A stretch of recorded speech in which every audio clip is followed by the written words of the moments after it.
Saat lagi menyusuri pantai, Ricky ketemu cewek cantik bernama Ami. Dia jatuh cinta pada pandangan pertama dan langsung mengajaknya kencan. Tapi Ami bilang Ricky harus minta izin ke papanya dulu. Ami kemudian minta Ricky untuk menemui 3 bapak-bapak yang lagi duduk santuy. Bantu Ricky nentuin papa Ami dong.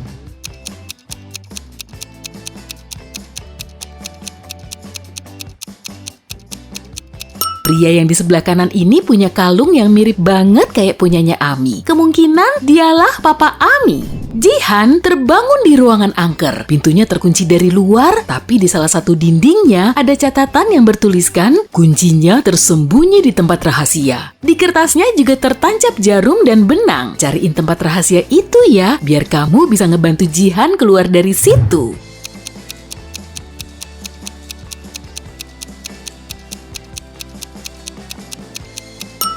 Oh, di sini jahitannya menggunakan benang yang sama tuh. Tommy seorang penipu ulung yang biasa menjual mobil bobrok. Akhirnya dia kena batunya saat seseorang membaret mobilnya dengan tulisan penipu. Tommy ngecek kalender, kemudian menginterogasi 3 klien barunya untuk nyari pelakunya. Wisnu bilang mobil yang dia beli baik-baik aja. Karin nggak memakai mobilnya karena baru pulang dari perjalanan bisnis selama 2 bulan. Dan Ani bilang terapisnya menganjurkan dia untuk memaafkan orang lain. Siapa yang udah bohong?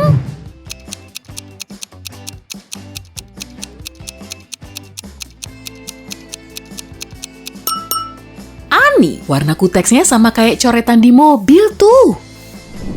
Rudy baru aja menandatangani kesepakatan bisnis bernilai triliunan rupiah. Dia mau nyeritain kabar gembira ini ke istrinya, Kesa. Jadi, Rudy langsung pergi menuju gym langganan Kesa. Tapi si resepsionis Fiona nggak ngebolehin Rudy masuk karena dia nggak memakai baju olahraga. Makanya, Fiona langsung nyari sendiri istri Rudy. Apa kamu bisa bantu dia nentuin istri Rudy yang asli?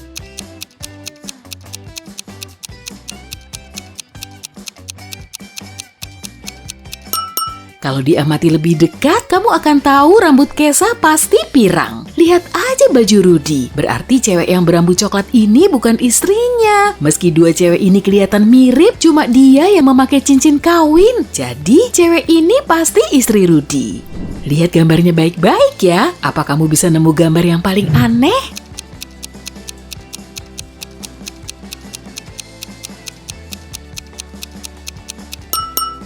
Brokoli ini kelihatan paling beda.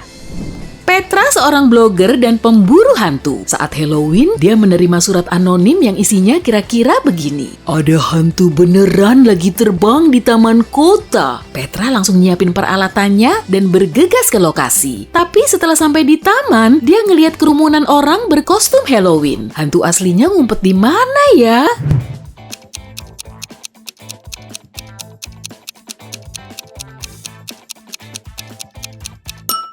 Cewek di sebelah kanan ini nggak punya bayangan. Lihat gambar ini dengan seksama deh. Apa kamu bisa nemu unicorn yang paling aneh?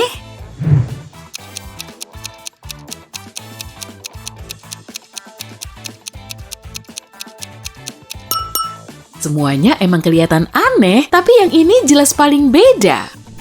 Anna lagi ngecat bangku di dermaga, tiba-tiba dia ngeliat cowok ganteng di atas perahu. Setelah cukup lama saling tatap, mereka jatuh cinta pada pandangan pertama. Tapi perahu itu segera pergi dan Anna mulai fokus lagi dengan ngecatnya. Saat dia berbalik badan, ternyata tasnya udah dicuri. Malingnya pasti masih di sekitaran sini, pikirnya. Lalu dia minta bantuan pihak keamanan setempat hingga didapat 4 tersangka. Menurutmu malingnya yang mana sih?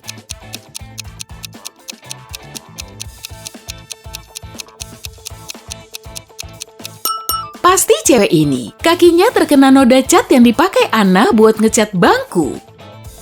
Suatu hari, petugas Mahmud menerima telepon. Di ujung telepon, seorang cewek berseru, "Mohon bantuannya, Pak, saya dirampok." Setelah sampai di TKP, Mahmud ngeliat cewek ini terikat di kursi dengan mulut disumpal. Dia bilang ada 2 cowok masuk apartemennya lewat jendela. Mereka mengikatnya, lalu mengambil semua uangnya. "Memangnya ciri-ciri mereka seperti apa?" tanya Mahmud. Cewek itu nggak tahu pasti karena mereka memakai topeng. Setelah mendengar ceritanya, Mahmud malah menangkap cewek itu. Kenapa bisa gitu?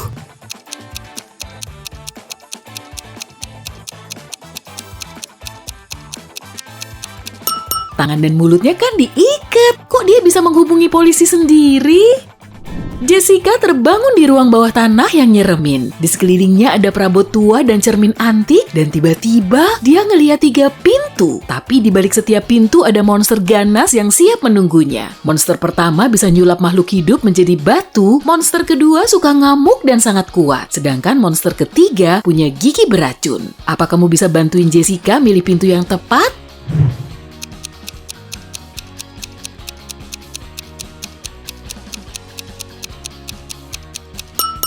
Jessica perlu milih pintu pertama, lalu ngasihin cermin antik itu ke si monster biar dia sendiri yang berubah menjadi batu. Selanjutnya, cewek ini bisa kabur dari situ. Amati polanya baik-baik ya. Apa kamu bisa ngelihat hantu yang paling beda?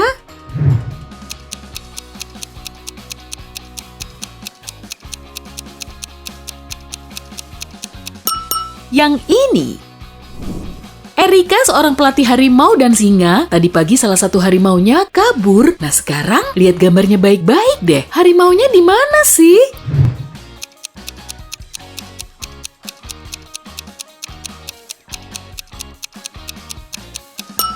Wah itu lagi berdiri di depan poster di sebelah kiri. Amati gambarnya baik-baik ya. Hantunya yang mana?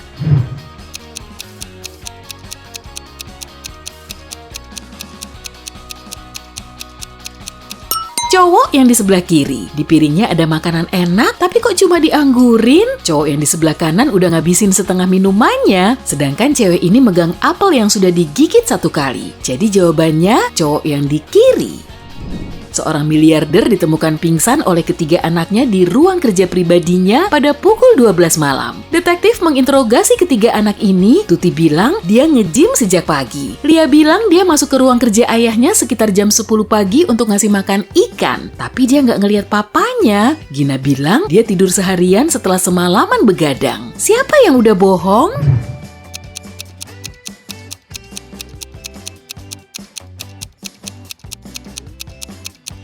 Lia nutup-nutupin sesuatu tuh. Lihat aja tangki ikannya. Kosong melompong, nggak ada airnya, dan juga nggak ada ikannya. Amati gambarnya baik-baik ya. Apa kamu bisa nemu gambar yang paling aneh?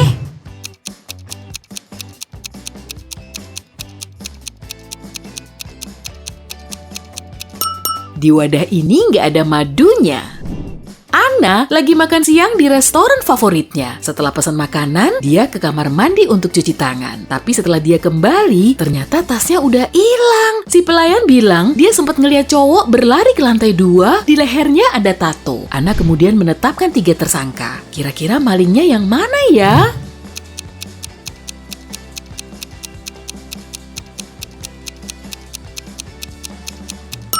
Cewek ini, cuma dia yang bawa tas besar untuk ngumpetin tas Anna. Selain itu, di dalamnya ada wig tuh. Amati gambarnya baik-baik deh. Apa kamu bisa nemu ikan yang unik?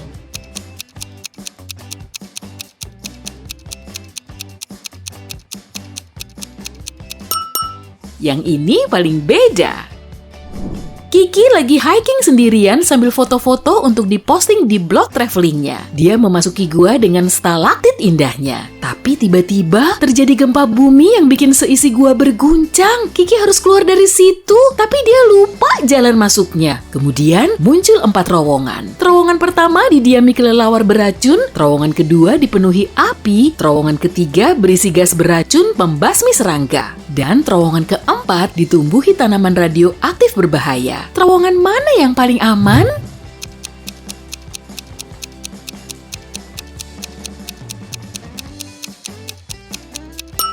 Yang ketiga, gas beracun ini cuma bisa membasmi serangga, jadi Kiki pasti tahan.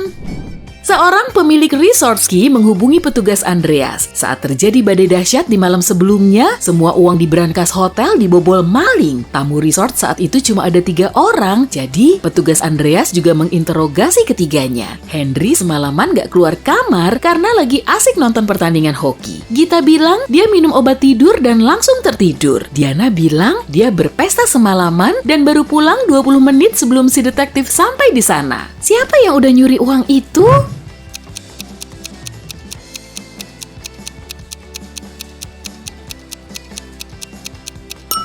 Di Iyana, di luar resort ski sama sekali nggak ada jejak salju. Amati gambarnya baik-baik ya, bantu cariin emoji yang paling beda dong.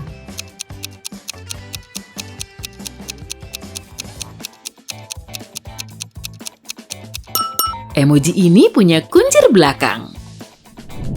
Gimana kalau gambar ini? Apa kamu bisa nemu emoji yang paling aneh?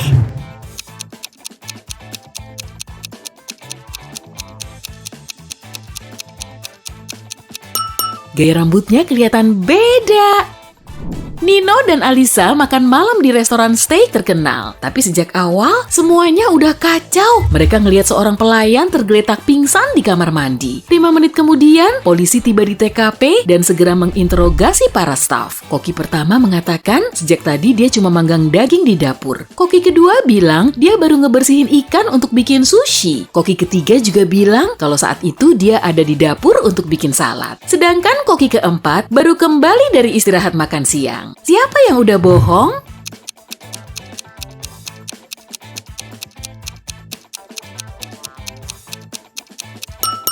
Koki kedua, mana ada restoran steak jualan sushi?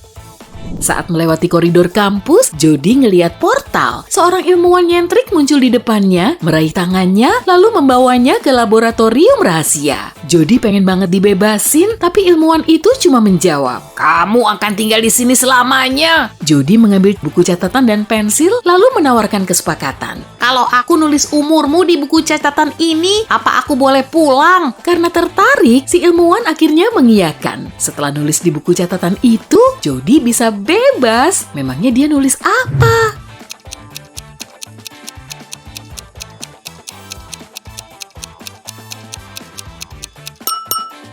Seperti yang tadi dia bilang, dia nulis umurmu. Dani bekerja sebagai pelayan di restoran sushi. Suatu malam, dia menghilang di tengah jam kerja. Pemilik restoran segera menghubungi polisi. Kemudian, polisi menginterogasi 3 orang yang terakhir melihatnya. Pelayan lain mengatakan dia cuma melihatnya saat Dani memarkir sepeda sebelum masuk kerja. Chef bilang dia melihat Dani di dapur saat mau mengambil jus jeruk. Lalu, Koki bilang kalau dia terakhir melihat Dani saat naik ke lantai atas. Setelah mendengar keterangan mereka, polisi menangkap Koki. Kenapa bisa gitu?